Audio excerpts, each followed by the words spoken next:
Hey guys, how's it going?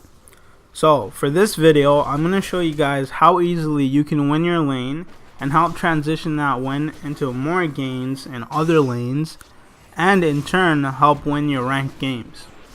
So I'm not sure if a lot of you guys know about transition supports or not, and if you do, great, this adds on to your knowledge.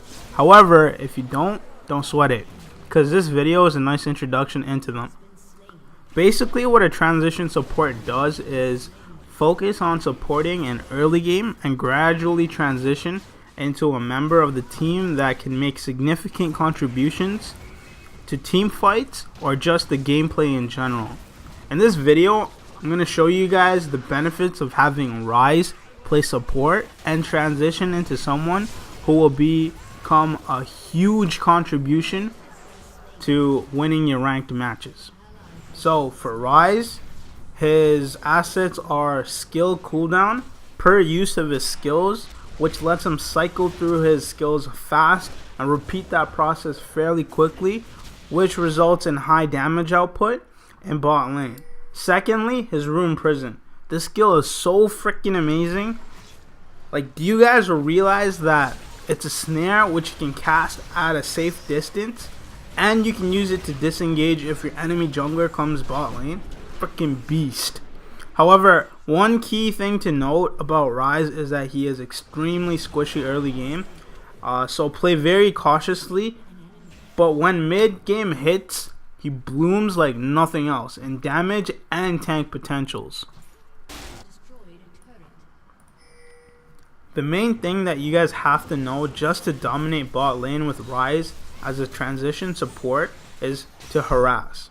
He's almost like an Annie, but not that strong early game. So when you start, just get a spell thief to poke with your Q, and that'll allow you to get gold from a safe distance. I usually go back to get a tier to stack immediately and a couple wards just so my ADC doesn't complain. Ryze is one of those champs that can surprise the enemy with damage.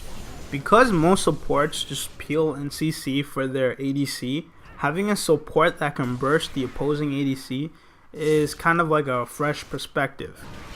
Just blow your full combo. I usually go QWE then Q again, and that should bring the new ADC to at least half health or close to half.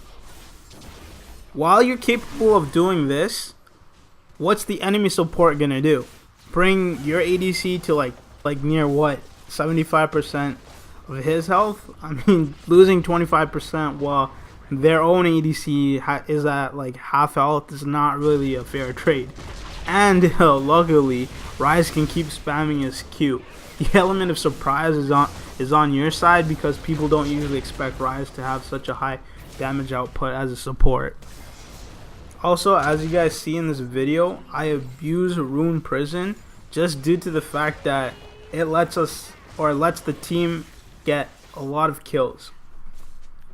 Anyways, the logic behind transition support is that if your game lasts until 40 minutes and over, instead of having a support that can only ward, peel, CC, maybe heal, you'll have another, let's say mid in the case of Ryze, that can do sufficient damage.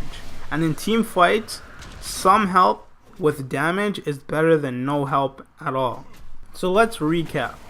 We know that Ryze is a squishy early game champ to play as a support, so play cautiously and get a spell thief. Don't get too trigger happy with Ryze, because even I did that sometimes, but with developing good habits, you'll learn to use them more properly. And positioning well and communication with your ADC is key. It allows you guys to do easy picks and get quick kills. Rune prison on Ryze is a blessing in disguise, so abuse it. Ryze is strong in team fights and duels, mid game to late game. So this allows your team to have an advantage because you'll have a support that can not only peel, ward, and bring CC, but also has damage. Buy wards. Not warding just because you guys have a few more kills than the enemy team or are just kind of dominating them is not a good enough excuse not to ward. Ward all the time.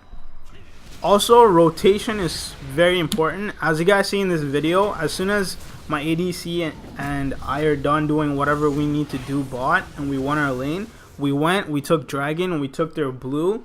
So we're making sure that their jungler isn't becoming too strong, and then we rotate mid, help mid out. And remember, all these small advantages usually occur into a very easy victory. Anyways guys, I hope you enjoyed, and if you did, hit that like button, subscribe, and leave a comment. Peace.